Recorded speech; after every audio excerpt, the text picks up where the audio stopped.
بندے سارے مار دو, 32 ملین پہ آئیں اور پھر قوم کو اسلام پہ سیدھا کرنا شروع کریں. سارے انہوں نے پھر بابیا تو ہی کام شروع ہو جائے, وہ کہیں جی پہلے 70 سال توتے والوں نے مار دو اور نہ کرو جی آپ اتنے قیمتی اثاثے ہیں ہم آپ کو ایسے جانے. جب تک کہ آبادی کم نہیں نہ ہوگی ہم بندے نہیں بن سکتے. اب جو پیدا ہو گیا ان کو کیسے مار سکتے ہیں؟ آپ تو 22 کروڑ پہ ہی آ گئے, یہ کوئی فگر زیادہ نہیں ہو گیا؟ یہ بچے آپ اندازہ کر لیں ان کے پسینے چھوٹ گئے ہیں کہ یہ ہمارا نمبر تو نہیں لگنے والا. پٹھے ہاتھ چلتا ہے تو انہوں بھی ٹونگ دو. آرمی آپ نے کب جوائن کی؟ فوج میں گیا اکتوبر 1971 میں انہوں نے کیا تو بھی کر رہے ہیں تھے پائلٹ بننا آیا تو بھی میں نے وہاں سٹینڈ پہ بائسیکل کھڑا کیا, اندر چلے گئے, وہ کوئی پریلیمنری سا ایک ٹیسٹ ہوا, وہ فیل ہو گیا, میں سلیکٹ ہو گیا. پتہ نہیں کیسے میں سلیکٹ ہو گیا ISSB کے لیے, کیونکہ جو کچھ میں نے کیا مجھے تھا کہ میں ریجیکٹ ہو جاؤں گا. آرمی میں گیا یا ایئر فورس میں؟ ISSB کر لی نا ایئر فورس کے لیے. کرنل صاحب مجھے کہنے لگے کہ اگر آپ ٹینیشس ہیں, وہ جو گروپ ٹاسک تھا اس میں آپ لگے رہے. میں نے کہا میں اس میں کتے کی طرح لگا رہا. اس کے بعد ایک سینٹرل میڈیکل بورڈ ہے ایئر فورس کا وہاں پہ موری پور میں, ادھر جا کے میری آنکھوں میں کوئی فرق تھا. جی کہتے ہیں ٹیرا ہے گاڑ. مجھے یار دوستوں نے کہا کہ یار تیرے بس کا روڈ نہیں ہے یہ BSc, تو ایسے کر کے تو نے ISSB کر لی ہے تو فوج کو اپلائی کر. کچھ چوتھے پانچویں دن جواب آ گیا کہ آؤ بسم اللہ فوج میں آؤ بھائی. جب ضیاء کا مارشل لاء لگا تو پشاور میں تھا, اس کے بعد میں نے استعفیٰ دے دی. کراس بارڈر وائلیشنز ہو رہی ہیں انڈیا پاکستان کے بیچ, تو گجروں کو ہم نے منع کر دیا. تو میں نے کہا اگر میں اکیلا چلا جاؤں, خود ہی خوشی جائیں, ہم آپ کا مقبرہ بنائیں گے.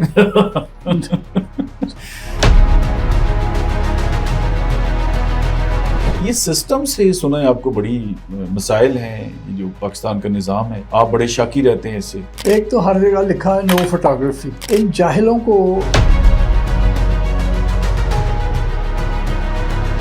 ڈفر سا فوجی دوست تھا, بریگیڈیئر ہو کے ریٹائر ہوا, اس کو پورا شک تھا کہ یہ جو تو پھرتا ہے مجھے پتا ہے تو انڈیا کے لیے جاسوسی کرتا ہے. رکشے کے پیچھے لکھا ہوتا ہے کہ رشوت نہ لیں اور اس طرح کی بات آپ نے کی تھی. ہاں وہ لکھا ہوا ہے کہ رشوت لینے اور دینے والا دونوں جہنمی ہیں. آپ نے کہا یہ قرآن کی آیت ہے, تو یہ قرآن میں تو ایسی کوئی آیت نہیں ہے. الراشی والمرتشی فی النار جہنم. نہیں, الراشی والمرتشی کلاہما فی النار, ترجمہ یہی ہے, لیکن یہ قرآن میں تو کوئی نہیں. کہاں سے آیا یہ اب آپ کو پتہ ہونا چاہیے, کیونکہ آپ نے کہا کہ یہ قرآن کی آیت ہے. مجھے یہ میرے پاس پورا قرآن پاک پڑھا ہوا ہے, آپ مجھے اس میں سے دکھا دیں یہ کہاں پہ. میں اتنا تو پڑھا ہی لکھا نہیں آپ پڑھے لکھے یہ نہ کریں. آپ نہیں پڑھے تو پھر آپ تو اسکول ہی نہیں گئے. یہ حدیث ہے وہ اس لیے کیونکہ آپ نے دیکھا نا, یا تو بندہ کہا نا اسلام میں حکم ہے پھر تو چل جاتا ہے. آپ نے اسپیسیفک کہا نا کہ یہ آیت ہے, it is not a Quranic verse at all. غلطی ہو گئی.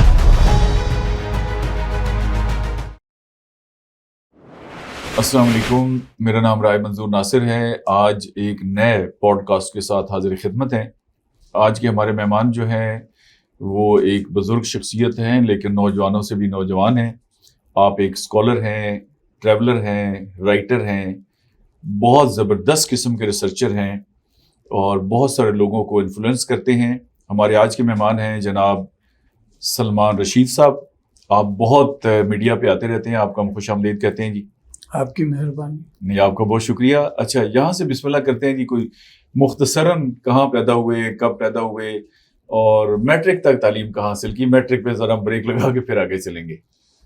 میں 1952 فیبرری میں لاہور میں پیدا ہوا. جی پہلے کے جو 3 سال تھے وہ کوئین میریز کالج میں, اس وقت کالج ہی کہتے تھے, اب بھی کالج کہتے ہیں, اس میں کنڈر گارڈن ہوتی تھی, وہاں سے کیے. اور باقی جو تھے 7 سال وہ سینٹ اینتھنیز سے. اچھا, میٹریکولیٹ 1967 میں کیا. تو کیسے اسٹوڈنٹ تھے آپ؟ بہت لائق, درمیانے؟ ایسے ہی بس رود ہو گئی, پاس ہوا کرتا تھا, درمیانہ سا تھا. لیکن آپ کی باقی ایکٹیویٹیز اس کے ساتھ اسپورٹس وغیرہ؟ میں نے اسکول میں صرف 100 میٹرز دوڑ میں حصہ لیا کرتا تھا اپنے ہاؤس کے لیے, رائٹ, اور کوئی نہیں.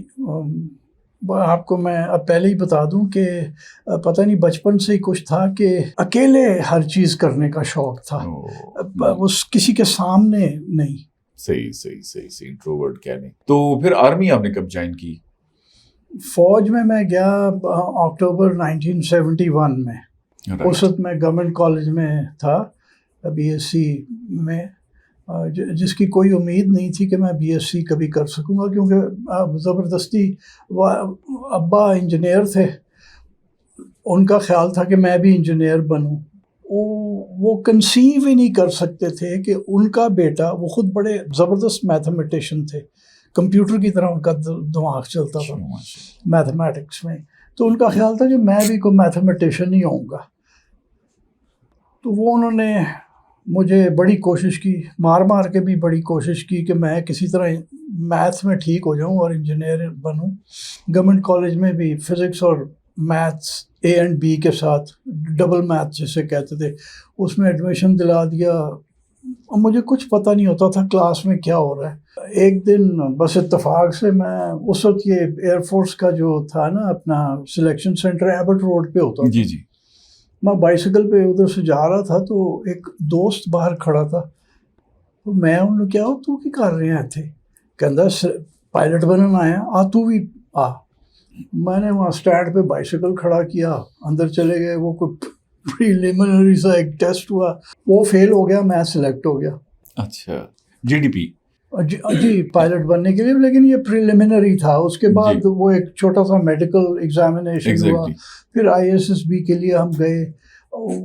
پتہ نہیں کیسے میں سلیکٹ ہو گیا ISSB کے لیے، کیونکہ جو کچھ میں نے کیا مجھے تھا کہ میں ریجیکٹ ہو جاؤں گا. وہ ابھی ایک کرنل صاحب مجھے ملے کچھ مہینے پہلے، وہ ISSB میں گجرانوالے میں تھے. تو میں انہیں مذاق میں کہہ رہا تھا، میں کیا کوئی جسوس سگا اتھے جن نے کیا کہ اینو بھرتی کرو، یہ فوج دا ناس مارے گا. تو آپ آرمی میں گئے یا ایئر فورس میں؟ وہ میں بتاتا ہوں نا جی، وہ ISSB کر لی نا ایئر فورس کی طرف سے، ایئر فورس کے لیے. تو وہ کرنل صاحب مجھے کہنے لگے کہ اگر آپ ٹینیشس ہیں، وہ جو گروپ ٹاسک تھا اس میں آپ لگے رہے. میں نے کہا میں اس میں کتے کی طرح لگا رہا، آخر تک میں نے بڑا زور لگایا کہ میرا گروپ جو ہے وہ مکمل کر لے، لیکن نہیں ہوئی ہم سے. تو کہتے ہیں وہ اس وجہ سے تم سلیکٹ ہوئے تھے کہ وہ ٹینیسٹی دیکھتے ہیں بندے کی. اس کے بعد ایک سینٹرل میڈیکل بورڈ ہے ایئر فورس کا وہاں پہ موری پور میں، ادھر جا کے میری آنکھوں میں کوئی فرق تھا جی. کہتے ٹیرا ہے گا اور اس نے بتائی ٹیرے کا نہیں تھا کچھ اور. اس نے کہا گراؤنڈ برانچ میں آ جاؤ. میں کہ پاگل ہوئے نے، اسی پائلٹ بننا آئے ہیں کہتے گراؤنڈ. تو واپس میں گورنمنٹ کالج آیا، مارچ اپریل کا دن تھے. یار دوستوں کو بتایا کہ یار میں تو ریجیکٹ ہو گیا، اب میں پائلٹ تو نہیں ہوں. میں تو اپنے آپ کو سمجھنا شروع ہو گیا تھا نا پائلٹ. تو مجھے یار دوستوں نے کہا کہ یار تیرے بس کا روگ نہیں ہے یہ BSc، تو ایسے کر کے تو نے ISSB کر لی ہے، اور ایئر فورس کا تو گریڈ اونچا ہوتا ہے ISSB کا، تو فوج کو اپلائی کر. آپ یقین کریں کہ میں نے اس زمانے میں وہ رجسٹرڈ چٹھیاں بھیجا کرتے تھے نا. میں نے ایڈجوٹنٹ جنرلز برانچ کو ایک چٹھی لکھی، اب وہ اپنا رزلٹ ISSB کا شاید کچھ ملتا تھا مجھے نہیں یاد، لیکن میں نے بتایا کہ میں کر لیا. کچھ چوتھے پانچویں دن جواب آ گیا کہ آؤ بسم اللہ فوج میں آؤ بھائی. تو پھر چلا گیا. تو یوں پھر آپ نے فوج جوائن کر لی. تو کتنا عرصہ سرو کیا آرمی میں؟ وہ ایک تو قسمت اچھی تھی، تھا یہ 49th لانگ کورس جو کہ اکتوبر 71 میں شروع ہونا تھا، لیکن وہ جنگ کی حالت کی وجہ سے یہ شارٹ ہو گیا، شارٹ کورس ہو گیا. اور جو میری قسمت اچھی تھی، کیونکہ میں لانگ کورس میں ہوتا تو میں وڈرا ہی ہوتا. ادھر بھی مسا ہی میں نکل کے آیا، کیونکہ ملٹری سبجیکٹس بھی میں 2 بار فیل ہوا. ہاں کاکول میں، مطلب کاکول میں. اچھا میپ ریڈنگ میں میرے کمپنی کمانڈر جو تھے نا جی میجر عبدالرؤف، بعد میں بریگیڈیئر ہوئے، وہ کہتے ہیں، وہ انگریزی بولتے بولتے اردو میں آ جایا کرتے تھے. کہتے ہیں یو رولڈ امپیریلز، پر تو میپ ریڈنگ میں اتنے نمبر کیسے لے گیا؟ میرے کوئی 90 سے اوپر نمبر تھے میپ ریڈنگ میں. تو وہ ایک شوق تھا نقشوں کا. تو کمیشن پھر ہم اپریل 72 میں ہو گئے، اور میں نے 6.5 سال نوکری کی میں نے جب ضیاء کا مارشل لاء لگا تو پشاور میں تھا، اس کے بعد میں نے استعفیٰ دے دیا ایز اے کیپٹن. پھر آپ نے استعفیٰ دیا؟ جی میں ایز اے کیپٹن، لیکن میرا کوئی کریئر کوئی اتنا اچھا نہیں تھا. میں نے خدا کے فضل سے شروع سے ہی کریئر خراب کر لیا تھا. اچھا یہ چلے آپ نے تو خود ریزائن کیا نا. اچھا کچھ لوگ جو ایز اے سیکنڈ لیفٹیننٹ بھرتی ہوتے ہیں اور ایک سٹیپ اور پھر آگے کیپٹن ہے، تو تینوں 17 گریڈ کی چلے ایک سٹیپ ڈیزگنیشن وائز ہے، وہ ایز اے کیپٹن ریٹائر ہو جاتے ہیں. تو یہ نہیں فینومینا سمجھ آیا کہ وہ آنرری کیپٹن ہوتے ہوں گے. صوبیدار کو جب چلے میجر تو ہو جاتے ہیں نا، میجر تو کافی ریٹائر ہوتے ہیں. میجر ریٹائر ہوتے ہیں، کیپٹن کبھی ریٹائر نہیں ہو سکتا. رائٹ، کم از کم میجر. ہاں کم از کم میجر. آنرری کیپٹن ہوگا. صوبیدار اگر اسے آنرری کیپٹنسی مل جائے تو وہ اپنے ساتھ لکھ سکتا ہے کیپٹن. 77 میں you were out of the army. آپ 78 سپٹمبر 78 پھر آزاد شہری کی حیثیت نے آپ نے کیا ایک نئی زندگی سمجھے نا، کہاں سے شروع کی؟ پھر یہ ہوا نا جی کہ ہماری کچھ زمین تھی تھل میں. اچھا ٹی ڈی اے میں آتی تھی، نورپور تھل میں ٹی ڈی اے میں تھل ڈیولپمنٹ اتھارٹی کے اندر 300 ایکڑ ہماری زمین تھی. اچھا. تو میرا خیال تھا کہ میں جا کے وہاں جنٹلمن فارمر بن جاؤں. تو ابو یہ سمجھتے تھے کہ یہ کسی کام کرنے کے جوگا نہیں ہے. تو وہ میرے ریزائن کرنے اور میرے ریلیز ہونے میں کوئی 9 مہینے کا فرق تھا. میں نے دسمبر میں ریزائن کیا اور سپٹمبر 78 میں ریلیز ہوا فوج سے. تو اس دوران میں انہوں نے وہ اونے پونے بیچ دی. اچھا. تو میں تو ہائی اینڈ ڈرائی تھا. تو بس پھر اس زمانے میں یہی تھا کہ ہر جو جوان ہوتا تھا وہ دبئی چلو سعودی عرب چلو والا سین تھا. تو میں ایک لاکہیڈ ایئر کرافٹ کمپنی کا کوئی پلانٹ تھا ریاض میں یا کیا تھا، ان کو سیکیورٹی سپروائزر چاہیے تھا شاید، یا گارڈ چاہیے تھا. مجھے نہیں یاد کہ سپروائزر تھا یا گارڈ تھا، شاید گارڈ ہی ہوگا. تو کپتانی سے میں گارڈ بننے کے لیے چلا گیا. اس زمانے میں ذرا تنخواہ بہتر ہوتی تھی. اب تو یہ 800 400 ریال دے کے فارغ کر دیتے ہیں. تب اس نوکری کی جو تھی وہ 2000 ریال تھی. تو وہ سب کچھ ہو گیا. اور کراچی میں مجھے بلایا گیا ایک دن، پتہ نہیں کوئی کسی کے ساتھ ایک انٹرویو تھا اسی کمپنی کا. میں دکھی سا وہاں عبداللہ ہارون روڈ پہ آ رہا تھا، انٹرویو سے پاس ہو کے آ گیا تھا. تو سامنے سے میرا ایک کورس میٹ آتا ہوا مجھے دکھائی دیا کہ یار سنا تو نے فوج چھوڑ دی. میں نے کہا ہاں. تو کیا کر رہا ہے تو؟ میں نے کہا یار سعودی عرب جا رہا ہوں. تو کہتا تو رہ لے گا وہاں؟ میں نے کہا کچھ تو کرنا ہے، آپشن ہی نہیں ہے کوئی اور. تو کہتا ہے سیمنز میں نوکری کرے گا. میں نے کہا کیوں بٹ رہی ہیں نوکریاں؟ تو کہنے لگا میں ابھی میرے ماموں نمبر 2 ہیں کمپنی کے اور سیکرٹری ہیں، جنرل مینیجر اور سیکرٹری. وہ مجھے کہہ رہے تھے کہ یار کوئی ینگ کپتان شپتان ٹائپ ہمیں دو جو ہماری ایڈمنسٹریشن سیدھی کر دے. وہاں مجھے پھر وہ نوکری مل گئی. تو 6.5 سال ہی فوج کی تھی، 6.5 سال ہی یہ نوکری کی. تو اس کے بعد پھر آپ ریسرچ کی طرف آ گئے اسی دوران. بلکہ دیکھیے نا فیبرری 79 سے میں نے یہ کام شروع کیا. تو چھٹی آزادی ہو گئی نا. جب میں فوج میں بھی تھا، کھاریاں میں تھا نا، میں ادھر بہت عجیب جگہوں پہ ٹلہ جوگیاں مثلاً ایک اور لیفٹیننٹ اور میں ٹلہ جوگیاں چلے گئے جب کسی کو پتہ نہیں تھا کہ ٹلہ جوگیاں کیا ہے. وہ ہم لوگ ایکسرسائز پہ جاتے تھے، میں دوربین سے بیٹھ کے دیکھتا رہتا تھا. بلڈنگز اوپر نظر آتی تھی. تو سپاہیوں نے میں نے کہا یار اتنے پنڈ ہے. تو انہوں نے کہا نہیں جی پنڈ نہیں ہے، ویران پڑا ہے. تو مجھے ویران جگہیں بڑی پسند تھیں. تو ہم 2 پہنچ گئے اوپر. کھاریاں میں آپ کس سال میں تھی؟ کس سال؟ نہیں، کس سال میں پوسٹنگ تھی کھاریاں میں؟ میری پوسٹنگ جب میں پوسٹ ہوا تو یونٹ آپریشنل ایریا میں تھی. جنگ نئی ختم ہوئی تھی، ہم آپس ایریا میں تھے. تو دسمبر 72 میں ہم کھاریاں آ گئے. دسمبر 72 سے مارچ 77 تک میں کھاریاں میں رہا. اچھا کھاریاں ایکچولی میری خود بھی پوسٹنگ رہی ہے، اس لیے کھاریاں سے تو میرا ایک بڑا وہ تعلق ہے نا. پھر وہ رکھ پبی سرکار اور کوٹلا اور ڈنگا اور لالا موسا اور کھاریاں بالکل ایک الگ دنیا ہے. آپ کو پتہ نہیں یہ سب سے امیر ترین تحصیل ہے پاکستان کی. ہاں جی وہ ہر بندہ تو ناروے گیا ہوا ہے، ناروے ڈنمارک مطلب وہاں پہ جو نیب قاصد جو ہے نا اس نے بھی گھڑی ناروے کی پہنی ہوگی، سال میں 1-2 ٹور باہر لگائے گا، تو ان کا کلچر بھی بالکل ڈفرینٹ ہے. بہت شاندار علاقہ ہے، بہت زبردست.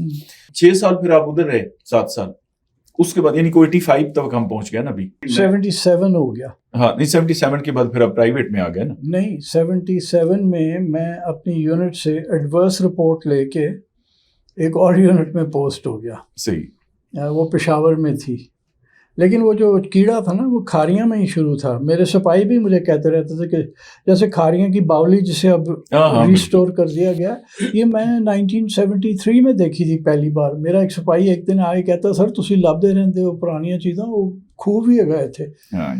تو اس وقت سب بائیسیکلوں پہ پھرا کرتے تھے، میں بائیسیکل پہ بیٹھا اور پہنچ گیا ڈھک پوچھتا ہوا. تو پھر پشاور میں رہا، وہاں پہ بھی یہ اسی قسم کے کچھ کام کر لیتا تھا کبھی کبھی لمبا بھی. مطلب یہ آپ کے اصل کام کی بنیاد سمجھیں ایک فراہم ہو رہی تھی نا. جی. پھر سول میں آپ 6-7 سال رہے، پھر اس کے بعد آپ نے کہا نا کہ وہ بھی چھوڑ دی. لیکن اس دوران جب وہ نوکری میں نے جوائن کی نا فیبروری 1979 میں، تو 1983 میں نے لکھنا شروع کیا. شادی ہو گئی تھی میری، رائٹ. میں نے لکھنا شروع کیا کسی کے کہنے کے اوپر اباؤٹ ٹریول. اوکے. رنی کوٹ کا قلعہ ہے سندھ میں. جی.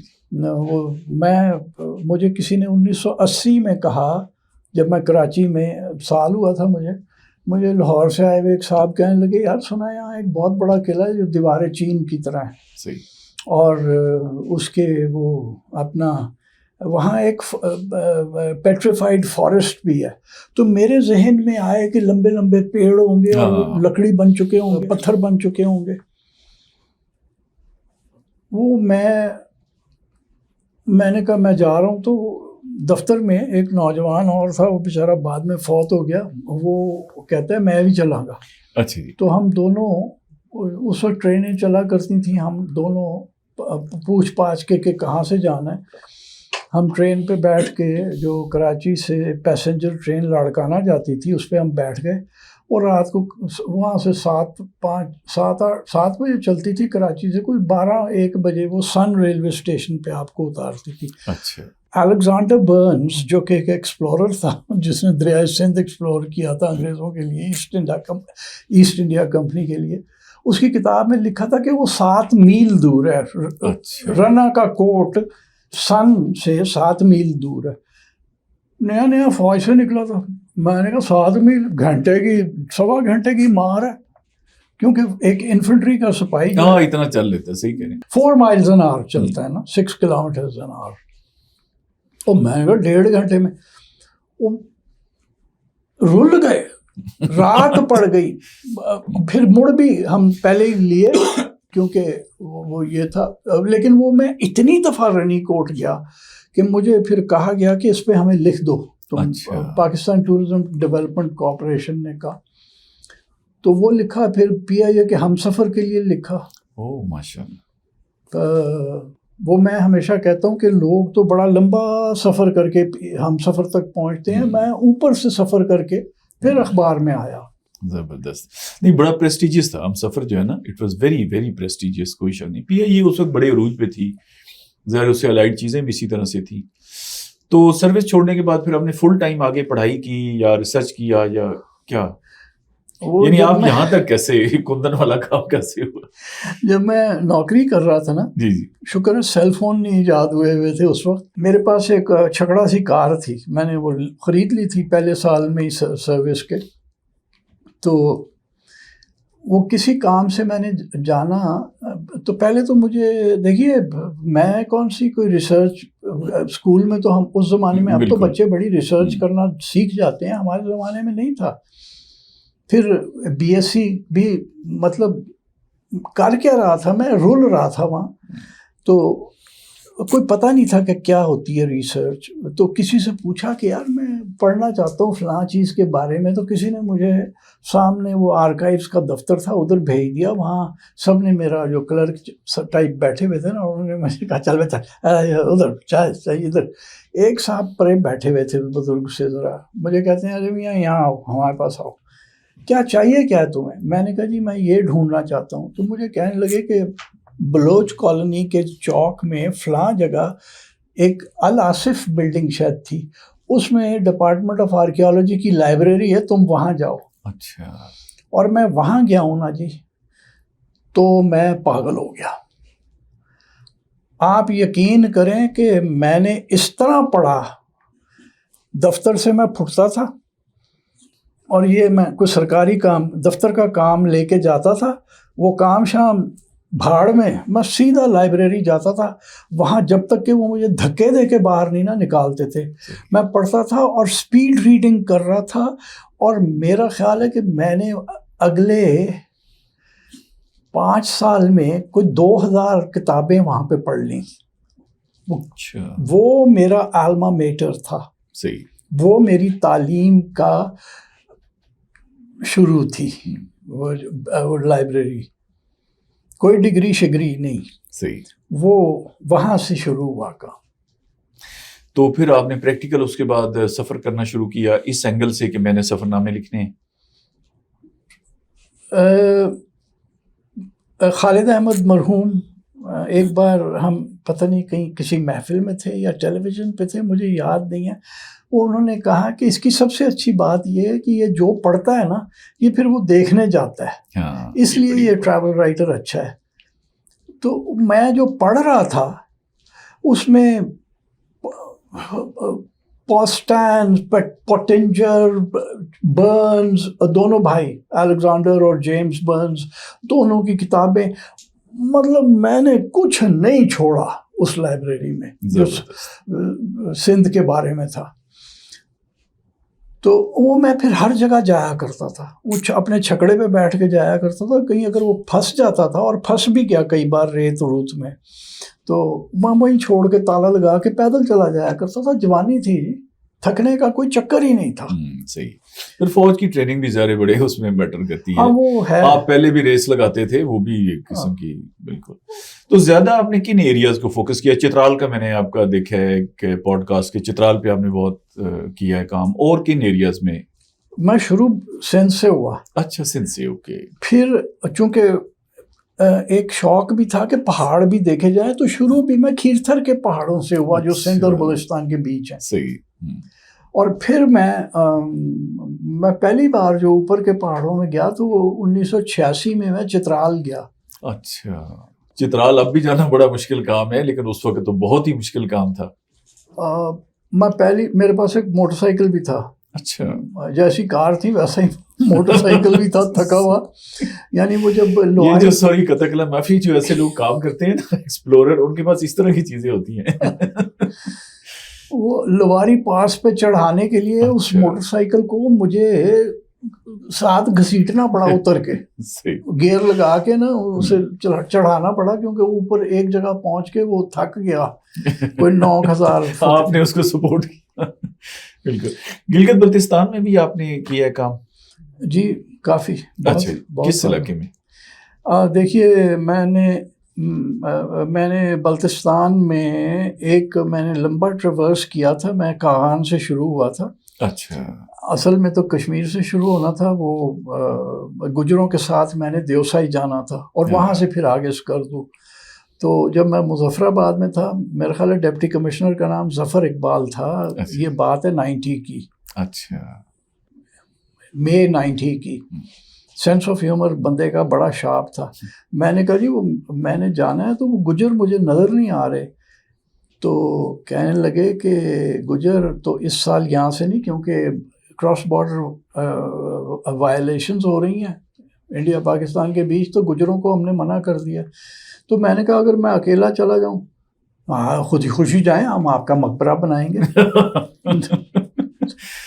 گجروں کا بھی بڑا وہ خاص کلچر ہے, بھیڑوں کا پورا وہ لے کے. بلکہ میں ایک علاقے میں تھا, تو میں نے پھر ان کے لیے وہاں پہ نا اسکول بھی ہم نے ان کے وہ بنائے ساتھ, یہ ٹیچرز ان کو ساتھ دیے, سیلری ان کی ہم نے ذرا بہتر کی. ان کو ہم نے کہا جی کھانا پینا یہ گجر آپ کا کریں گے. ہم نے کہا جی بچے بھی پڑھا لیں, جب اتنا آپ بزنس اور وہ سارا, وہ نالے جو ادھر سے ملتے ہیں جا کے غزر میں اور شندور اور یہ سارا ایریا یاسین والا, اور آپ نے تو خیر چپا چپا ایک ایک پہاڑی کو آپ جانتے ہیں. وہ میں پورا پیدل گیا ہوا ہوں جی. اچھا ماشاء اللہ, نہیں بہت ہی خوبصورت. میں کہتا ہوں اگر یہ کوئی پراپر, اچھا ایک بدقسمتی یہ ہوئی ہے کہ ہم اپنی نہ تو خوبصورت چیزیں جو بڑی یونیک ہیں اس کی اس طرح سے کر سکیں ہیں, پوری دنیا میں لوگ ہائی لائٹ کرتے ہیں نا اپنی چیزیں, نہ ہم وہ کر سکیں اپنی کوئی اچیومنٹس بتا سکیں. یعنی ایسے ایسے گورنمنٹ کے بھی پروگرامز ہیں نا ابھی بھی اس وقت بھی کہ بندہ آشش کر اٹھے, لیکن وہ 0.0001% لوگوں کو پتہ ہوگا. وہ ہم اپنی چیزیں, اب میں کہتا ہوں گلگت دیوسائی آپ دیکھیں نا, آپ دیوسائی میں گئے ہیں, میں I been there for many times, میں اسٹور میں رہا ہوں, میں I was deputy commissioner store couple of years back.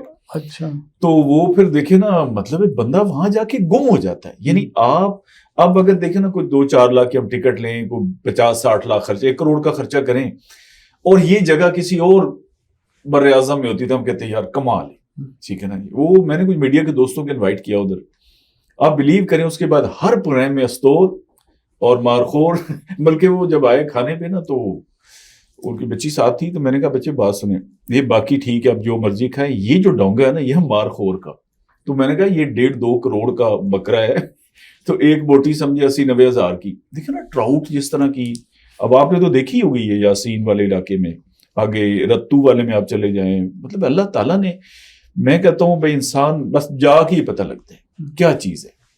تو یو آر ویری لکی جی, یہ دیکھیں نا بڑی بات ہے. بہت سارے لوگ ہیں جو لاہور میں پیدا ہوتے ہیں اور ان کی آخری جو ہے وہ شخ پورا یا اسی طرح کی اور زندگی, راجن پور میں پیدا ہوئے تو راجن پور اور ڈی جی خان کے درمیان, یہ بھی اللہ کا بڑا کرم ہوتا ہے نا کہ آپ چپا چپا قدرت کو دیکھیں. اچھا سسٹم جو ہے پاکستان سے آپ صرف 5 سال چھوٹے ہیں, پاکستان اب 80 سال کا ہونے والا ہے اگلے سال. although you look too young and still you have lot of energy. یہ سسٹم سے سنا ہے آپ کو بڑی مسائل ہیں, یہ جو پاکستان کا نظام ہے آپ بڑے شاکی رہتے ہیں اس سے. ایک تو ہر جگہ لکھا ہے نو فوٹوگرافی جی ہیں جی, آج کل بھی ان جاہلوں کو کوئی یہ نہیں سمجھا سکتا کہ اب کسی کو میرے کیمرے کی تصویر کی ضرورت نہیں ہے جی. پچھلے 45 سال سے میں یہ کام کر رہا ہوں, آج تک کسی انڈیا کے جاسوس نے مجھے 10 روپے دے کے بھی نہیں کہا کہ یار یہ تصویر دے دے, میں باخدا وہ اسے 10 روپے کی دے دوں گا. صحیح. میرا ایک ڈفر سا فوجی دوست تھا, بریگیڈیئر ہو کے ریٹائر ہوا ہے, اس کو پورا شک تھا کہ یہ جو تو پھرتا ہے مجھے پتا ہے تو انڈیا کے لیے جاسوسی کرتا ہے. اس نے یہ مجھے میری بیوی کے سامنے کہا. مطلب ہم پتہ نہیں کن چکروں میں پھنسے ہوئے. نو فوٹوگرافی, یہ نو فوٹوگرافی سے میں بہت ڈرتا ہوں. میں آپ کو دعوے سے کہتا ہوں کہ کسی دن اتوار کو یا ورکنگ ڈے پہ, اتوار کو تو کوئی پولیس نہیں ہوتی, آپ میں اپنا ٹرائیپوڈ اور کیمرہ جی پی او کے سامنے لگاتا ہوں, جی پی او کی طرف کر دوں, آپ دیکھیں آنن فانن 8-10 آ جائیں گے, جی پکڑ کے بھی لے جائیں, یا تو بند کرا دیں گے کہ فوٹوگرافی کی اجازت نہیں ہے. او بھائی جی پی او کی فوٹو اتار رہا ہوں یار, لیکن نہیں, وہ ہر جگہ ہے انٹرنیٹ. یہ تو ہو گیا نا ڈائریکٹلی آپ کے کام سے ریلیٹڈ. اس کے علاوہ جو باقی ہمارا سسٹم ہے ملک کا, اس سے آپ کس حد تک سیٹسفائی ہیں؟ اگر نہیں ہے تو کیا مسائل ہیں, کیا حل تجویز کرتے ہیں؟ نہیں میرے کوئی مسئلے نہیں ہے جی, میں ہر کام خود کرتا ہوں. اچھا جی. ہاں جی, اور مطلب پنجاب میں تو خیر وہ رواج نہیں ہے کیونکہ ہمارے یہاں پڑھنے لکھنے کا رواج نہیں ہے. سندھ اور بلوچستان میں لوگ پڑھتے ہیں, پنجاب اور خیبر پختونخوا میں کڑائی گوشت ہی کھاتے ہیں صرف بس. تو مجھے کام بھی مل جاتا ہے, جیسے یونیسکو سے ایک پروجیکٹ کچھ سال پہلے ملا, فرام لنڈی کوتل ٹو واگا, میں نے لکھی. ابھی انڈاؤمنٹ فنڈ ٹرسٹ ہے سندھ کا, انہوں نے مجھے پچھلے سال کمیشن کیا, اور میں سندھ پہ کتاب لکھ رہا ہوں جو میں کہتا ہوں کہ میرا میگنم اوپس ہوگا آن سندھ. تو اس کے بعد سندھ والے کچھ اور کہیں گے, پنجاب والوں سے اور پٹھانوں سے پھر بھی تھوڑی سی امید ہے, پنجابیوں سے کوئی امید نہیں ہے. یعنی کڑائی گوشت کی وجہ سے یا ہمارے خمیر میں کوئی مسائل ہیں؟ خمیر میں بھی بڑے مسئلے ہیں جی. مطلب ایک میں ڈپٹی کمشنر کے پاس بیٹھا ہوا تھا گجرانوالے میں, بہت سال پہلے کی بات ہے. کوئی سیاستدان آیا تو وہ ڈی سی اور میں کتابوں کی باتیں کر رہے تھے, تو وہ کہتا ہے تسی کی لگے ہو جی, تو ہم نے کہا کہ یہ کتاب آپ نے پڑھی ہے؟ کہتا لے اسی کدی چنگے ویلے ہیں جو کتاب نہیں سی پڑھی، ہون کی پڑھنی ہے. وہ ایم پی اے تھا یا ایم این اے تھا کچھ. میں آپ کو عرض کروں کہ میں تھا گلگت بلتستان میں نا، تو وہ الیکشن ہو رہے تھے اور اس سے پہلے ذرا پتہ ہوتا ہے کہ مطلب یہ 2-3 میں سے کسی نے چیف منسٹر بننا ہے، تو ایک پوٹینشیل کینڈیڈیٹ جو ہے نا، تو وہ یہی باتیں شاتیں کر رہے تھے. تو میں نے انہیں کہا، میں نے کہا دیکھیں جی یہاں پہ تھوڑے سے بچے ہیں جو اسکول سے باہر ہیں، آبادی ظاہر کم ہے. تو میں نے پورے پاکستان میں نا ایک ہی ضلع میں یہ ڈیٹا اکٹھا ہوا ہے کہ آؤٹ آف اسکول چلڈرن کتنے ہیں، ان کا پورا ڈیٹا، اسکول نہ جانے کی ریزن یا ڈراپ آؤٹ ہونے کی ریزن، وہ میں نے غزر میں کروایا تھا. میں نے کہا آپ کو پتا ہے کہ ماڈل ایک ہم نے دے دیا ہے، کوئی پیسہ خرچہ نہیں ہوتا، اپنے وسائل سے ہم نے کر لیا ہے، ڈیٹا اکٹھا کر کے ان کو اسکول میں داخل کرانا ہے. آغا خان ہے، باقی ہے، گورنمنٹ ہے، پاکستان ہے. اچھا وہ میری بات پہ نہ توجہ نہ کریں، وہ پھر ادھر ووٹو فلانا ہلکا فلاں، اچھا پھر میں کھینچوں. تو یہ زیادہ تر تو آپ پتہ نا گلگت والے جو لوگ ہیں ادھر پنڈی آ کے راول پنڈی پڑھتے ہیں، ان کو پنجابی بھی آتی ہوتی ہے، اچھے خاصے ہی پنجابی دان ہیں. وہ کہتا رائے صاحب تانوں بچیاں دی پئی ہے، مینوں الیکشن دی پئی میں جیت جاؤں تو اس تو بعد میں دسنا. تو آپ صحیح کہتے ہیں، لیکن یہ تو ہو گیا نا جی آپ کی ذات کو الحمدللہ دیکھیں نا، آپ ایک ویل گرومڈ آدمی ہیں، ویل نون آدمی ہیں. آپ کی انٹرنیشنل یہ جو چیز آپ کے پاس ہے یہ انٹرنیشنل کموڈٹی ہے. سسٹم سے میری مراد ہے ایک عام آدمی کو کیا کیا یہاں فیس کرنا پڑتا ہے، کوئی اپنے تجربے کی روشنی میں اس کا سلوشن آپ دیں لوگوں کو، کوئی راستہ، کوئی رہنمائی.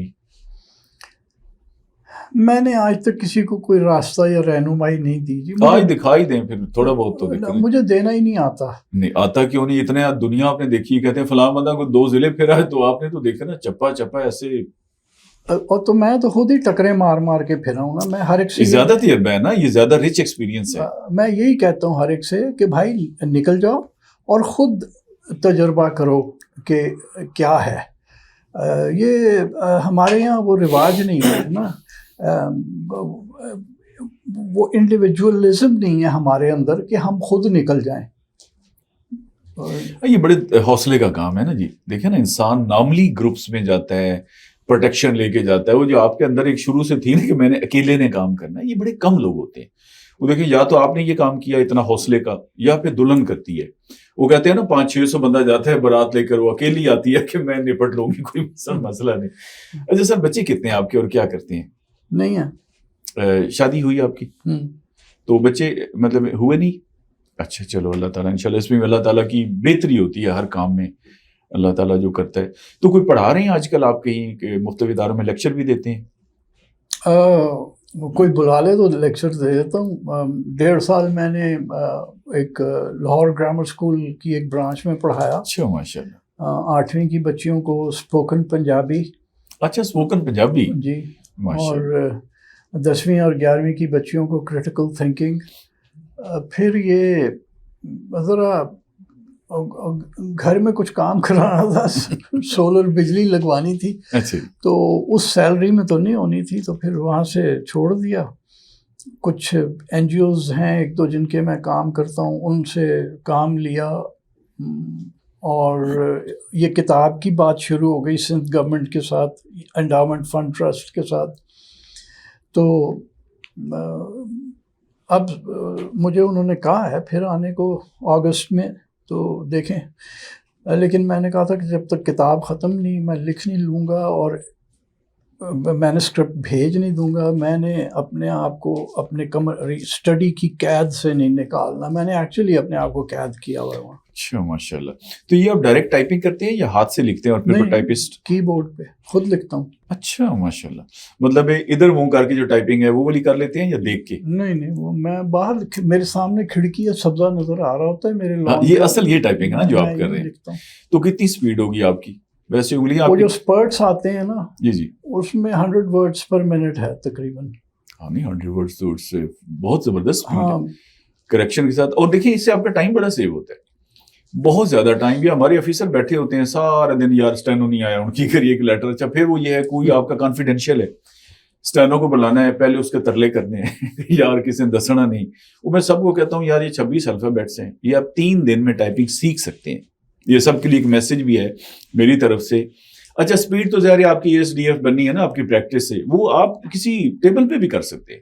مطلب دیکھیں نا آپ کو صرف یہ پتا ہونا چاہیے نا کہ اس کے نیچے کیا ہے، MANZ اس طرح. تو آپ ایک ہفتہ کے لگا لیں نہ، ساری زندگی خجل ہو جانا ہے، انارکلی پھٹوں میں جا کے بیٹھ جانا ہے. یہ آپ نے کمال کا کام کیا. اور اس میں میرے خیال ہے کہ آپ کی یہ کتابیں اور زندگی میں اس کا ایک بڑا میجر رول ہے. میری زندگی میں ٹائپنگ کا بڑا رول ہے. تو کہاں سے سیکھی آپ نے؟ خود سیکھی یا کسی ادارے سے جا کے؟ وہ جب میں اس ملٹی نیشنل فرم میں کام کرتا تھا, لکھنا شروع کیا نا, جی جی, تو وہاں ایک دو پیاری پیاری ٹائپسٹ لڑکیاں تھیں, ان کے پاس میں ہاتھ سے لکھ کے لے جاتا تھا. ویسے بھی ان سے دوستی تھی تو میں محنت شنت کر کے ان سے ٹائپ کراتا تھا. رائٹ. میرے ابو نے جب ریلوے میں ڈویژنل انجینئر تھے لاہور میں 1952 میں, ریزائن کر کے اپنی کنسلٹنگ سول انجینئرنگ پریکٹس شروع کر دی, تو ایک ٹائپ رائٹر ہمارے گھر میں تھا جو ان کے دفتر, وہ پرانے والا جس کو زور سے مارنا پڑتا. ہاں جی, ہرمیز 2000. وہ میں نے ابو سے کہا کہ وہ آپ مجھے بھجوا دیں. انہوں نے کسی ریلوے کو کہا کہ ڈرائیور کو دیا, وہ مجھے پہنچ گیا. تو وہ میں نے, یہ لڑکیاں مجھے تانے بھی دیتی تھیں نا کہ why don't you learn typing yourself, get a typewriter and do your own work. تو میں نے کہا کہ اچھا مجھے ایک سبق دے دو. تو اس نے مجھے LKJH اور ASDFG یہ دے دیا, اور مجھے کہتی ہے کہ یہ تم نے ایک ہفتہ کرنا ہے, اس کے بعد آنا, پھر میں تمہیں اگلا دوں گی. میں گھر آیا, آ کے میں نے کوئی 4 گھنٹے متواتر بیٹھ کے وہ کیا, پھر کوئٹی پہ گیا اوپر والے رو پہ, پھر نیچے زیڈ والے پہ آیا. 5 گھنٹے کے بعد میں A Quick Brown Fox Jumps Over the Lazy Dog, ساری الفابیٹس کور ہو گئے, کوئی نا 15-16 ورڈز پر منٹ کے حساب سے لکھ رہا تھا. اگلے دن میں نے جا کے اسے کہا, میں نے کہا I want the next lesson. مجھے کہتی ہے گیٹ آؤٹ آف ہیئر. تو میں نے کہا اچھا یہ ذرا کرسی اپنی چھوڑو نا 2 منٹ کو. اس کے پاس وہ الیکٹرانک ٹائپ رائٹر تھا, وہ بہتر ہوتا تھا. میں نے اس پہ بیٹھ کے quick brown Fox jumps over the lazy dog جب کرنا شروع کیا نا, اور بغیر غلطی کے کرنا شروع کیا, اور باہر دیکھ کے کر رہا ہوں میں, تو کہتی ہے تو بہت چکری ہے, تمہیں پہلے سے آتی تھی. She would have taken a back, کیونکہ اتنا بندہ جلدی کر نہیں سکتا. ایک رات میں سیکھی. ماشاء اللہ ماشاء اللہ. تو جی جتنے بھی دوست ہمارا پوڈ کاسٹ دیکھ رہے ہیں, اس حوالے سے ہم یہ بتا دیتے ہیں کہ آپ کے پاس ٹائپ رائٹر نہ بھی ہونا, ایک تو ہماری ریکویسٹ ہے کہ ٹائپنگ سیکھیں. یہ 26 ہیں A سے لے کر Z تک, اور اس میں یہ ہے کہ 3 اس کی لائنیں ہوتی ہیں. آپ دیکھیں نا, یہ ہے, اس کے نیچے پتہ ہے A ہے, S ہے, D ہے, اور ایک اوپر اور ایک نیچے. یہ بڑی آسان کام ہے, کوئی مشکل کام نہیں. یہ آپ کی زندگی بدل کے رکھ دے گا. یہ چلیں آج ایک اچھی ان کو ٹپ دیتے ہیں. اچھا, میں نے ایک آپ کا پوڈ کاسٹ دیکھا, وہ ایسے دیکھا تو میں نے تعارفی طور پہ, لیکن وہ تھا اتنا زبردست کہ پھر میں نے سارا ہی دیکھا. وہ جس میں آپ نے کہا کہ رکشے کے پیچھے لگا دیتے ہیں رشوت کے بارے میں, آپ کو تو یاد ہوگا, وہ ذرا کائنڈلی اگر ہمارے ناظرین کے لیے بھی دوہرا دیں.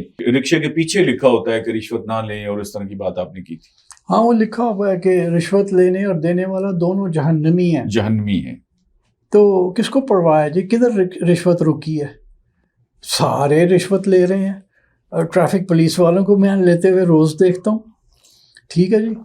اور مجھے آپ یہ بتائیے کہ جہنم کو مانتا کون ہے؟ خدا کو کوئی نہیں مانتا. ہم سارے منافق ہیں. اکثریت کہہ لیں. اگر بندہ مومن ہے نا تو اس میں ہرس لالچ نہیں ہوتی. ہمارے یہاں تو پلاٹوں کے پیچھے ہم پڑے ہوئے ہیں.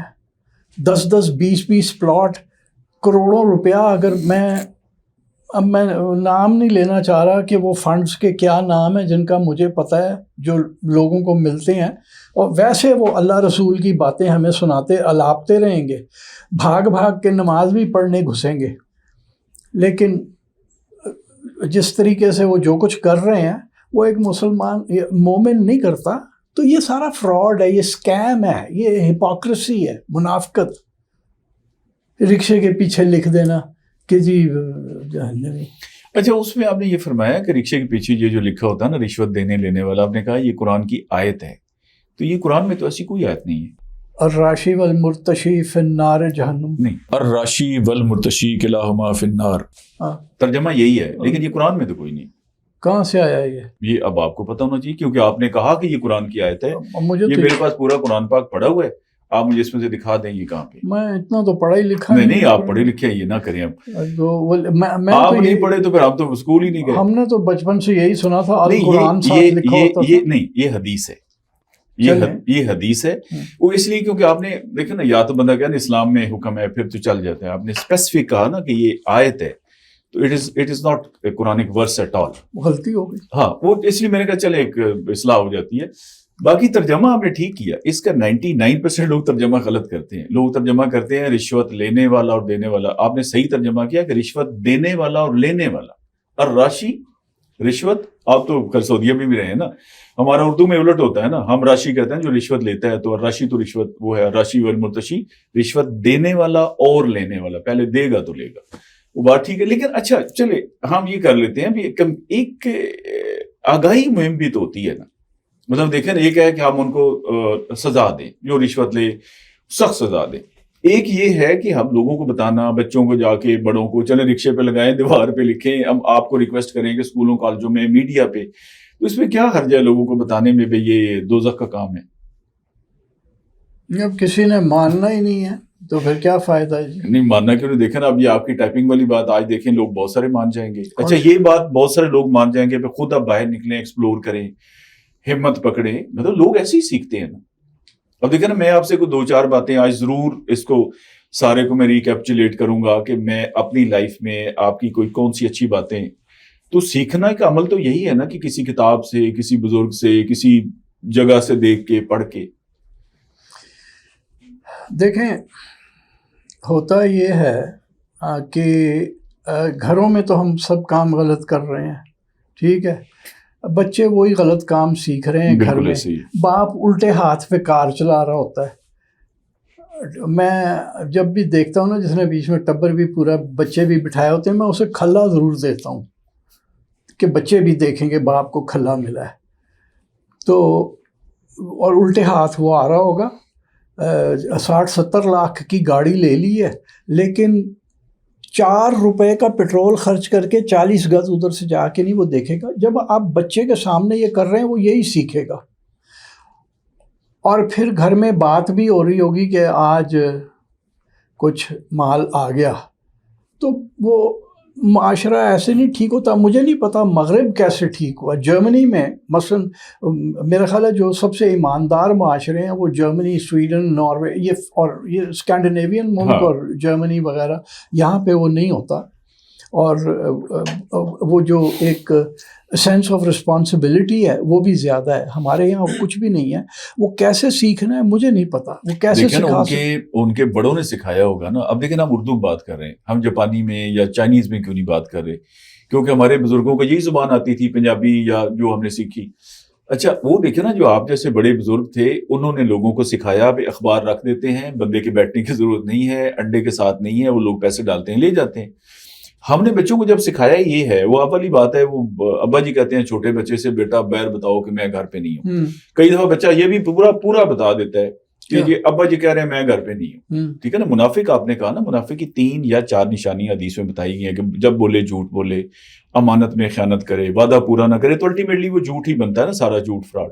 اور وہ صحیح ہے کہ, لیکن وہ کون سے ماڈلز ہیں جن کو دیکھ کے معاشرہ اچھائی لے.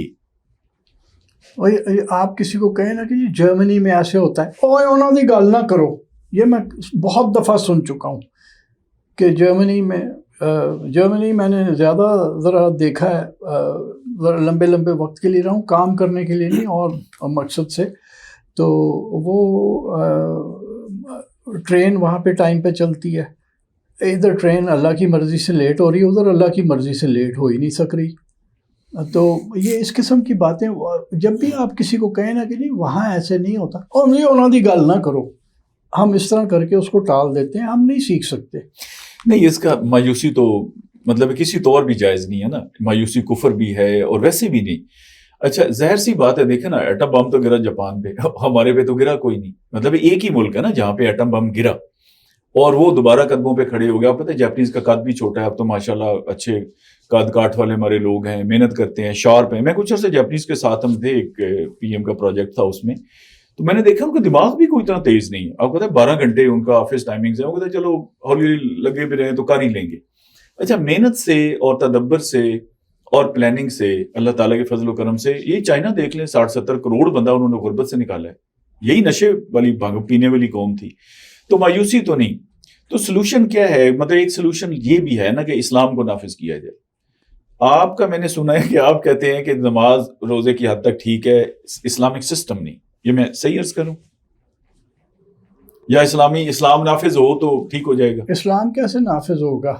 ضیاء نے کر دیا تھا نا نافذ، تو کون سے ہم اچھے انسان بن گئے یا بہتر؟ ضیاء نے تو کیا نا اپنا لمبا کرنے کے لیے اقتدار، ضیاء نے اسلام کے لیے تھوڑے کیا. تو پھر اب آپ کس قسم کا کرنا چاہتے ہیں؟ جو اصل قرآن حدیث میں ہے.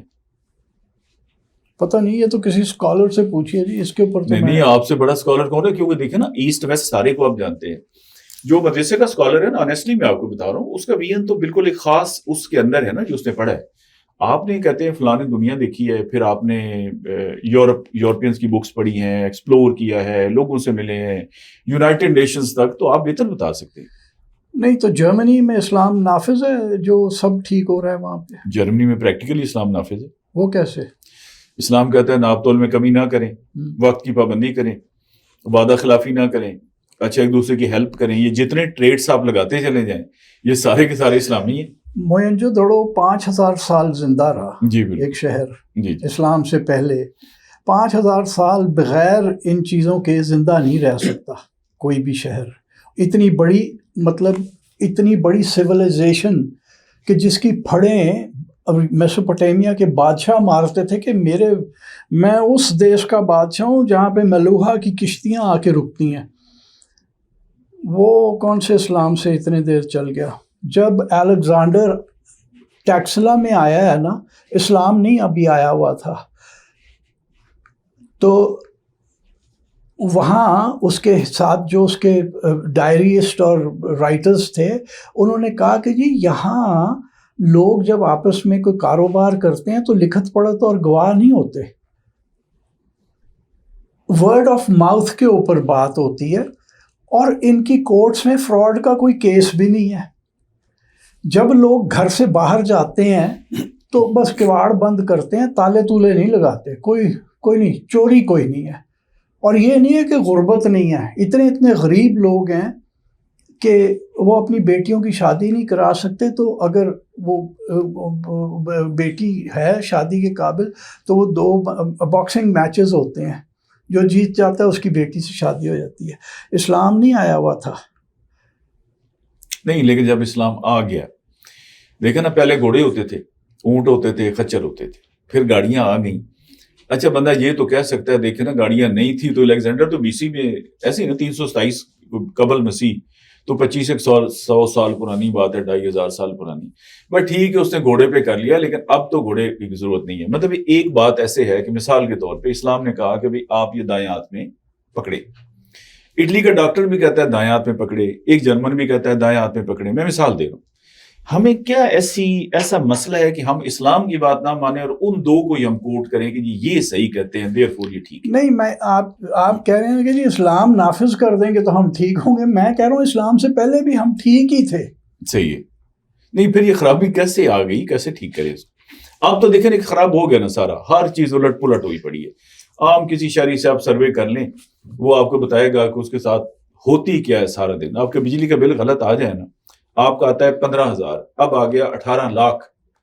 وہ کہیں گے پہلے جناب یہ جمع کراؤ، اس کے بعد ہمیں درخواست دیں، پھر 1 سال آپ لائن میں لگیں، پھر ہم غور کریں گے.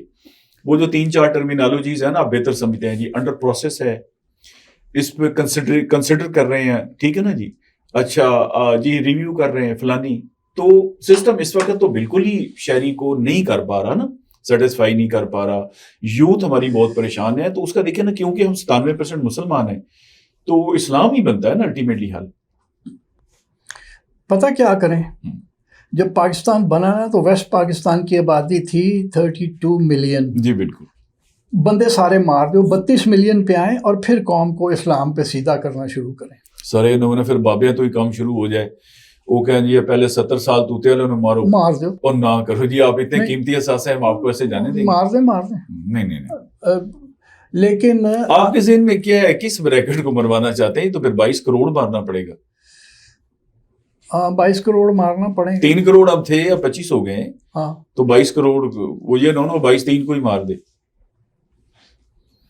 مارنا مرانا تو کوئی سولوشن نہیں ہے نا جی. اب دیکھیں نا, ایک ہے اوور پاپولیشن, آپ دیکھ رہے ہیں نا غلط سائڈ پہ کتنے چلتے ہیں, جتنے غلط سائڈ پہ چل رہے ہیں پہلے تو سب کو ان کو ماریں. میں انہیں کاکروچ کہتا ہوں. کاکروچ پارٹی بھی بن گئی ہے. اچھا, مارے کا مطلب قتل ہے, ختم کر مطلب سیدھی گولی, پھانسی. اوکے. آپ جب تک کہ 32 ملین پہ نہیں نا آئیں گے, 32 ملین تھی نا کہ 22 ملین, 32 ملین میرے خیال, 32 ملین, آپ جب تک کہ اس پہ نہیں آئیں گے یہ ملک سدھر نہیں سکتا. اتنے لوگ, ہم آبادی کے اوپر کنٹرول نہیں کر رہے. اور اسلام, اگر آپ جیسا اسلام مولویوں کا ہے نا, یہی مولویوں کا اسلام آئے گا انشاءاللہ, یہی آئے گا. آپ جیسے جو اسکالرز ہیں نا جو وہ اسلام, اور یہ اسی میں کتنے دا مسلمان, میں تو صرف نام کا مسلمان ہوں, میں کون سا اسلامک اسکالر ہوں. یہ آپ بات جاوید غامدی صاحب سے پوچھیں, یا میرے دوست ہیں جہانگیر محمود, یہ وہ لوگ آپ کو اس کا صحیح جواب دے سکتے ہیں. میں اس کا جواب دے نہیں سکتا کہ کیسے آپ کریں گے. میرے سمجھ میں تو یہی آتا ہے ڈراسٹک سی بات, کہ جب تک کہ آبادی کم نہیں نہ ہوگی ہم بندے نہیں بن سکتے. سر آگے تو چلیں کوئی ہو سکتا ہے نا سسٹم, اب جو پیدا ہو گیا ان کو کیسے مار سکتے ہیں؟ پتہ سوچیں نا, وہ بھی کوئی پہلے ایک بڑی شنید تھی فلانے کا جی 1000 کو تو 2, تو آپ تو 22 کروڑ پہ ہی آ گئے. یہ کوئی فگر زیادہ نہیں ہو گیا؟ یہ بچے آپ اندازہ کر لیں ان کے پسینے چھوٹ گئے کہ ہمارا نمبر تو نہیں لگنے والا. پٹھے ہاتھ چلتا ہے تو انہوں بھی ٹونگ دیو. چلے ہوئے آج سے ایک پکا کر لیں کہ یہ کم از کم سیدھے ہاتھ پہ ٹریفک پہ جانا ہے. سوال ہی پیدا نہیں ہوتا, آپ یہ کر ہی نہیں سکتے. وہ اس لیے کہ اتنی آبادی ہو گئی ہے, ہر ایک کے پاس موٹر سائیکل ہے, اور ہر والا یہ کہتا ہے کہ میں پاگل ہوں. یار یہ ملک آپ کا یہ ہے کہ وہ جنگلہ لگتا ہے, اوور ہیڈ برج بنتا ہے, وہاں جنگلہ لگ جاتا ہے کہ لوگ اوور ہیڈ جائیں, رات کو لوگ آتے ہیں وہاں سے جنگلہ کاٹتے ہیں, لے جا کے بیچ دیتے ہیں, کوئی دیکھنے والا نہیں ہے. ڈی سی, ایف سی, پی سی, اے سی, ڈی سی, اور یہ ساری پولیس, ڈولفن اور 5600 قسم کی پولیس بنائی ہوئی ہے. سب ہڈ حرام کہاں ہوتے ہیں جی, وہ کاٹ کے لے جاتے ہیں. وہ پیونگ سٹون توڑ کے, ڈیوائیڈر ہے نا سڑک کا, اس کے پیونگ سٹون توڑ کے رستہ بناتے ہیں بیچ میں سے نکلنے کے لیے. بالکل ایسے ہی ہے. یہ ملک آپ ٹھیک کرنے کو, اسلام اسے ٹھیک کر دے گا؟ اسلام تو خیر 2-4 کے ہاتھ کاٹے گا تو سیدھے ہو جائیں گے. دیکھیں نا بلبن کے دور میں جو اس نے وہ گوشت کاٹتا تھا, جو کم وزن تولتے تھے, تو 3 ہی لوگوں کا پتہ ہے نا کٹا, 1 یا 3 سیدھے ہو گیا سارے. اچھا اسلام میں بھی یہ نہیں کہ سارے ٹنڈے ہو جائیں گے چور, 1-2 کے کاٹ دے. اب ہوتا کہ آپ کی جو بات ہے نا بڑی صحیح ہے. 22 سال کا لڑکا چوری کرتا ہے یا ڈکیتی کرتا ہے, اچھا پہلے تو 100 میں سے 2 پکڑے جاتے ہیں, 98 تو ویسے ہی گئے. اچھا وہ جو 2 ہیں ان کی پکڑے گئے, FIR ہو گئی. آگے سسٹم ایسا ہے جی, گواہ نہیں آ رہا, وہ نہیں ہو رہا, فلاں نہیں ہو رہا, فورینزک نہیں ہے, ادھر نہیں ہے, ادھر نہیں, صحیح نہیں دیکھا رات دن. اچھا جو آپ کی کنوکشن ریٹ ہے, جو سزا ملتی ہے اینٹی کرپشن کیسز میں, جہاں پہ ایک بڑا پکا نظام ہے, صرف 3% ہے. یعنی 1000 میں سے 100 پکڑا گیا, 100 میں سے 3 کو سزا ہوئی. سزا کتنی ہوئی؟ 5 سال جی جیل کر دیں. اچھا 21 سال عمر ہے, 26 سال میں وہ ماشاءاللہ وہاں سے اور تجربہ لے کے پورا دوبارہ حاضر ہو جائے گا کہ جی میں آ گیا ہوں واپس, یا اس کی بیل ہو جائے گی. وہ جب تک کوئی پکا کام, لیکن قتل تو بہرحال وہ 22 کروڑ کو نہیں کر سکتے. البتہ اسلام کا یہ ہے کہ سزا سخت ضرور ہے, لیکن وہ تھوڑی سزا پریونٹیو میجر ہے بیسیکلی. اچھا سر یہ بتائیں, سلیبس میں کوئی تبدیلی آپ پرپوز کرتے ہیں؟ ہماری جو درسی کتب ہیں, ایک دفعہ میں نے بھی 100 کتابوں پہ لگائی تھی پابندی ٹیکسٹ بک بورڈ کی, اس میں ساری چیز غلط تھی. پاکستان کا نقشہ اس کے بعد ٹھیک ہوا. دیکھیے یہ جو کتابیں ہیں نا, پہلے تو یہ جو رٹے والا ہمارا سسٹم ہے اس کو ختم کرنے کی ضرورت ہے. جی آپ بچپن سے ہی کرٹیکل سوچ پیدا کریں گے تو یہ قوم سیدھی ہوگی. مطلب سوچنے کی صلاحیت آئے گی تو آگے بڑھیں گے نا. دوسرا ہماری جو ہسٹری ہے نا وہ اسلام سینٹرک ہے. ہمیں کچھ پتہ نہیں ہے کہ محمود غزنوی کیا تھا, اصل اس کی کیا تھی, یا محمد بن قاسم سے پہلے بھی 5 حملے ہوئے جو ناکام ہوئے, اور حضرت عثمان غنی نے تو یہ بھی کہہ دیا کہ سندھ اور ہند پہ اب کبھی حملہ نہیں کرنا کیونکہ خرچہ بڑا ہوتا ہے. کسی کو یہ بھی نہیں پتا کہ حجاج بن یوسف نے خلیفہ مروان کو کیا چٹھی لکھی کہ کتنی دولت میں لاؤں گا, ایک اجازت دے دو مجھے صرف. اور یہ 6واں حملہ تھا جو کامیاب ہوا. ہم ایک عجیب ہی طریقے کا نا بس کہ جی چیخ ماری ایک عورت نے ٹھا کر کے فوج پہنچ گئی عربوں کی. یہ سب ہم نے وہ جھوٹ دھمیک میں ایک اتنا بڑا تمبورا وہ مزار بنا دیا ہے. شہاب الدین غوری کی انتڑیاں دفن ہیں ادھر. یہ جو ڈاکٹر عبدالقدیر خان صاحب نے یہ فراڈی ہے. ساتھ میں وہ شیر علی پٹودی جرنیل وہ شامل تھا. یہ کیا انہیں ملا کہ اس میں سے مجھے سمجھ نہیں آئی. تو یہ اس قسم کی یہ چیزیں ختم کر کے آپ انہیں ہسٹری بتانا شروع کریں کہ ٹیکسلا کیا تھا, موئنجو دڑو کیا تھا. ہم تو اپولوجیٹک ہیں کہ اسلام سے پہلے جی کافر سگے جی کافر. وہ میں نے ایک جوان زانگ جو چائنیز پلگرم آیا تھا 631 میں یہاں پہ اور 14 سال انڈیا میں گھوما اور کتابیں لے کے گیا یہاں سے بدھزم کی, اس کا میں نے اپنے ایک ویلاگ میں ایک بار ذکر کیا. تو مجھے انڈیا والوں نے بتایا کہ جی ہم 7ویں کلاس میں ہمیں جوان زانگ کی بارے میں بتایا جاتا ہے. ہمارے یہاں کسی بچے کو میں ان دنوں میں پڑھا رہا تھا وہاں پہ گرامر اسکول میں نے بچیوں سے پوچھا کہ تم لوگوں نے کبھی جوان زانگ کا نام سنا ہے؟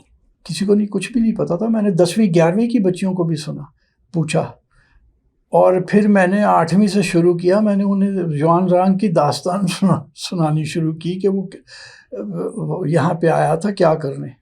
سر یہ بتائیے گا کہ آپ نے کریٹیکل تھنکنگ کی کافی دفعہ بات کی ہے اور بڑی صحیح بات ہے, آگے چل کے اسی پہ ساری معاملہ ہے. تھنکنگ میں اور کریٹیکل تھنکنگ میں جو فرق ہے اس کی کچھ سادہ سی اگر ایک مثال سے واضح کر دیں تو ہمارے سارے دیکھنے سننے والوں کو بڑا فرق پتہ لگے گا کہ یہ اصل سوچنے کا انداز ہے. کوئی ایک ایگزامپل. ہر جو آپ کہانی سنتے ہیں نا اس کو ذرا اس کے پیچھے دیکھنے کی کوشش کریں. تو وہ جو پیچھے دیکھنا ہے نا وہ کریٹیکل تھنکنگ ہے. اس سے آگے میں کچھ نہیں کہوں گا. ٹھیک ہے, آپ کی آمد کا بہت بہت شکریہ جی. اور ہماری گزارش ہوگی کہ انشاءاللہ آئندہ بھی آپ ہمیں ضرور ٹائم دیں گے, آپ سے ہم سیکھیں گے. بہت شکریہ once again, thank you so much.